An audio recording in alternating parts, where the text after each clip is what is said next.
Hello everyone, आपका स्वागत है एक बार फिर आपके अपने ही channel math king maker concept पे फोकस। आज हम पढ़ने वाले हैं वैदिक मैथमेटिक्स का एक बहुत फैंटास्टिक एप्लीकेशन। पिछले लेक्चर में हमने पढ़ा था अध्ययन सूत्र के द्वारा हम कैसे क्वाड्रेटिक इक्वेशंस को सोल्व करते हैं, क्वाड्रेटिक पॉलिनोमियल को कैसे हम फैक्टराइजेशन करते हैं।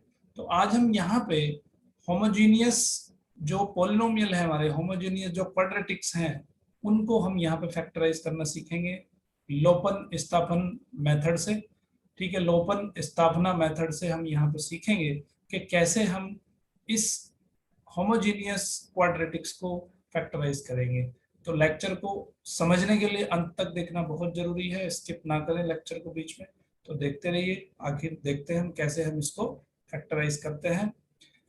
जैसे यहाँ पे इसके नाम से ही पता चल रहा है, लोपन स्थापना मेथड। लोपन स्थापना मेथड, तो लोपन स्थापना मेथड से कैसे हम इसको करते हैं। तो हमें क्या करना है, सबसे पहले हम यहाँ पे जेड को एलिमिनेट करना है। क्या करना है, सबसे पहले जेड को एलिमिनेट करना है। तो क्या करेंगे हम, put z is equal to 0।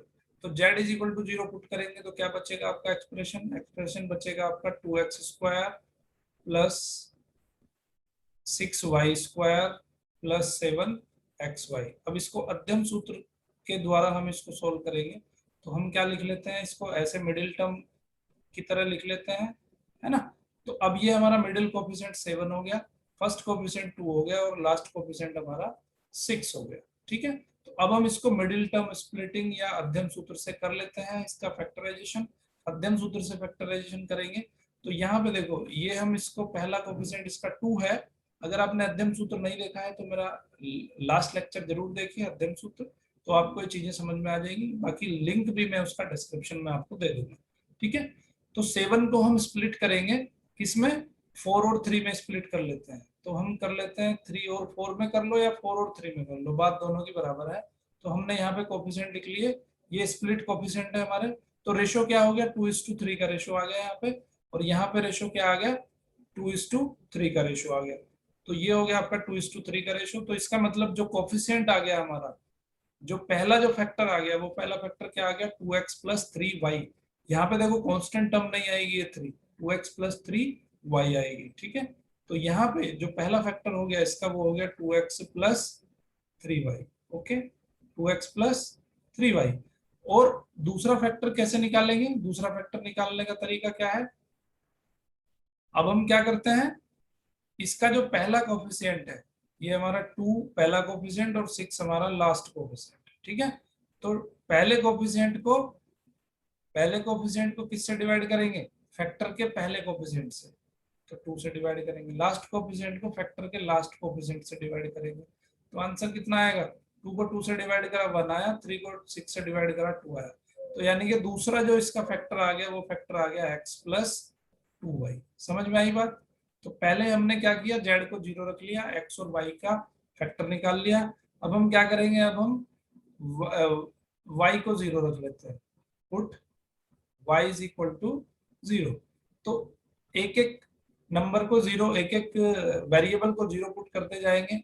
ये देखो, इलिमिनेशन एंड रिटेंशन, इसका मतलब है लोपन स्थापना मेथड का मतलब है elimination and retention. Elimination and retention, elimination करना है और रिटेंशन करना है, एक लेटर को एलिमिनेट करते चले जाएंगे हम। तो y इज इक्वल टू 0 रखेंगे।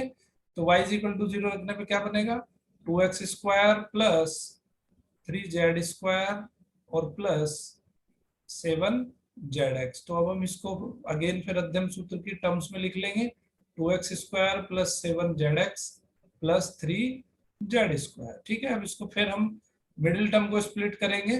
तो 7 को स्प्लिट करना है हमें, तो कैसे स्प्लिट करेंगे, तो इसको लिख सकते हैं हम, देखो इसको यहाँ पे लिख सकते हैं हम। हमें क्या करना है, रेशो में लिखना है इसको अध्ययन सूत्र से।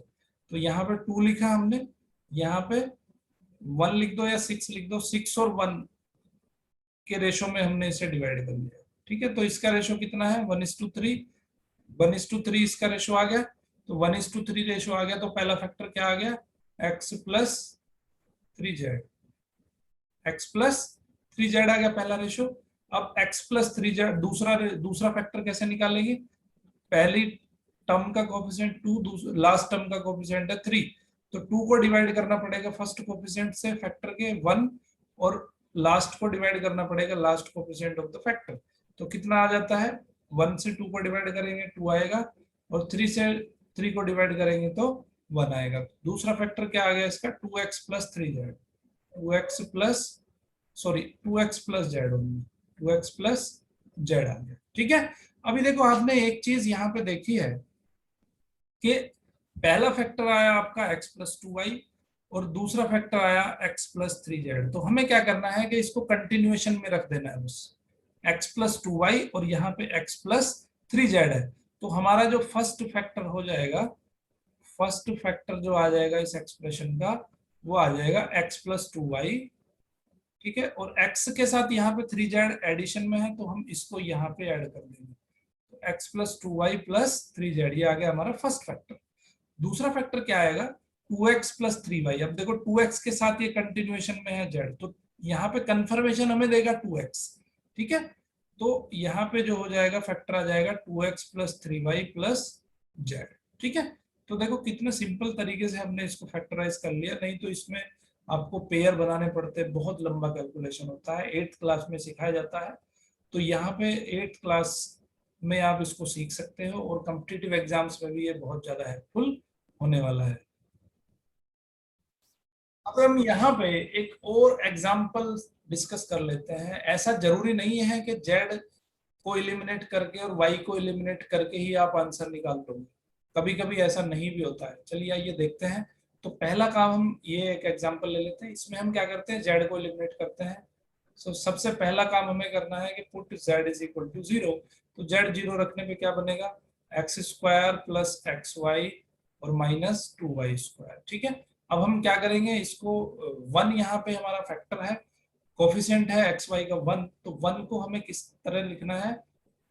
1 को स्प्लिट करेंगे हम मध्यम सूत्र से, तो यहाँ पे इसका कोफिशिएंट है 1, और मैं इसको लिख देता हूँ 2, इसको लिख देता हूँ -1, और इसको लिख देता हूँ -2। ये लास्ट फैक्टर है, लास्ट कोफिशिएंट -2 है, फर्स्ट कोफिशिएंट 1 है, और 1 को हमने स्प्लिट कर लिया 2 एंड -1 के टर्म में। तो इसका रेशो कितना है? 1:2 है, इसका भी रेशो कितना है? 1:2 है। तो पहला फैक्टर जो हमारा आ गया वो क्या आ गया? x plus 2y। तो पहला फैक्टर आ गया हमारा x प्लस 2y। अब दूसरा फैक्टर कैसे निकालेंगे? दूसरा फैक्टर निकालने का तरीका है कि x square plus x y minus 2 square. इसका पहला कोफिशिएंट 1 है, लास्ट का कोफिशिएंट है -2, तो पहले कोफिशिएंट को पहले फैक्टर के कोफिशिएंट से डिवाइड करेंगे तो ये आ जाएगा 1, और दूसरे को दूसरे लास्ट कोफिशिएंट से डिवाइड करेंगे तो आंसर आ जाएगा -1। इसका मतलब दूसरा जो फैक्टर आ गया हमारा वो क्या आ गया? x minus y. तो आपने देखा कि आपने x square plus x y minus 2y square को फैक्टराइज कर लिया, तो फैक्टर क्या आ गया? एक आ गया x प्लस 2y और एक आ गया आपका x माइनस वाई। ठीक है, अब हम क्या करेंगे? अब हम y को 0 रखेंगे, तो y को 0 रखो, y को 0 रखोगे तो क्या आ जाएगा? X square plus 2xz minus 3z square. अध्ययन सूत्र से फिर हम इसको फैक्टराइज करेंगे, इसका कोफिशिएंट 1 ले लेंगे, 2 को इस तरह स्प्लिट करना है कि वो माइनस, इसको ले लो आप +3 और इसको ले लो -1, और यहाँ पे हो जाएगा -3। तो 1:3 का रेशो, ये भी 1:3 का रेशो। तो पहला फैक्टर आ गया आपका x प्लस 3z, पहला फैक्टर आया x प्लस 3z, और दूसरा फैक्टर निकाल लो। दूसरा फैक्टर कैसे निकलेगा? पहला कोफिशिएंट 1 है, दूसरा कोफिशिएंट -3 है, तो 1 को डिवाइड करना है हमें 1 से, और 3 को डिवाइड करना है हमें 3 से। 1 को 1 से डिवाइड करा 1, 3 को -3 से डिवाइड करा -1, तो दूसरा कोफिशिएंट, दूसरा फैक्टर आ जाएगा इसका x माइनस जेड। ओके, लेकिन अब यहाँ पे देखिए आपने क्या लिखा है? x प्लस 2y है, और यहाँ पे देखो दोनों x ही हैं, तो x से हम यहाँ पे कोई कंक्लूजन नहीं निकाल सकते क्योंकि x प्लस 2y है और x माइनस वाई है। तो अब हम क्या लिखें? x plus 2y plus 3z लिखें या x plus 2y minus Z लिखें, पहला फैक्टर। तो यहाँ पे कोई कंक्लूजन हम नहीं निकाल पा रहे, इसलिए हमें क्या करना पड़ेगा? हमें x की वैल्यू भी यहाँ पे x इज इक्वल टू 0 रखेंगे, तो हमारा एक्सप्रेशन क्या बन जाता है? -2y square minus 5yz minus 3 Z square. तो अगेन हमें फिर अध्ययन सूत्र की हेल्प लेते हुए इसके फैक्टर निकालने पड़ेंगे। तो कैसे फैक्टर निकालेंगे, देखो यहाँ पे मैं लिख लेते हैं -2 पहला कोफिशिएंट, और इसको लिख लेते हैं -2, और ये हो जाता है -3, और ये हो जाता है -3। तो हमने -5 को स्प्लिट कर लिया -2 और -3 में, ठीक है। सो अब यहाँ पे देखो इसका जो रेशो है वो रेशो कितना आ जाता है, -1:-1। इसका रेशो भी -1:-1 है। -1 क्यों लिखा है मैंने, उसके पीछे भी एक लॉजिक है। तो क्या लॉजिक है वो देख लेते हैं। तो अब इसके फैक्टर हो गए आपके -y-z, पहला फैक्टर ये हो गया। अब -y-z पहला फैक्टर हुआ, दूसरा फैक्टर कैसे निकालेंगे, -2 और -3 को डिवाइड करेंगे किससे, -1 से, है ना। -1 से 2 को डिवाइड करेंगे तो 2 आएगा, और माइनस यहाँ पे डिवाइड करेंगे -1 इसके कोफिशिएंट से और इसके कोफिशिएंट से, तो ये आ जाएगा 3। तो यहाँ पे क्या आएगा, दूसरा जो फैक्टर आ जाएगा इसका वो आ जाएगा 2y + 3z। तो अब यहाँ पे देखो माइनस रखने का मेरा लॉजिक क्या है, उसकी कहानी अभी समझ में आ जाएगी आपको। देखो यहाँ पे हमने जो फैक्टर निकाला था वो था हमारा x - y, और इसीलिए अभी देखो इससे किससे कनेक्टेड है, -y - z। तो इन दोनों का आपस में कनेक्शन है ना। तो x - y - z इसका आ गया पहला फैक्टर। किससे मिला हमें, इससे मिला और इससे मिला, है ना। तो इसकी यहाँ पे जरूरत हमें पड़ी नहीं। और दूसरा जो फैक्टर आया हमारा वो किससे आ जाएगा, x + 2y, और यहाँ पे 2y + 3z। तो x + 2y और +3z। तो इस तरह से देखो आपने कितने सिंपल तरीके से इसको फैक्टराइज कर लिया।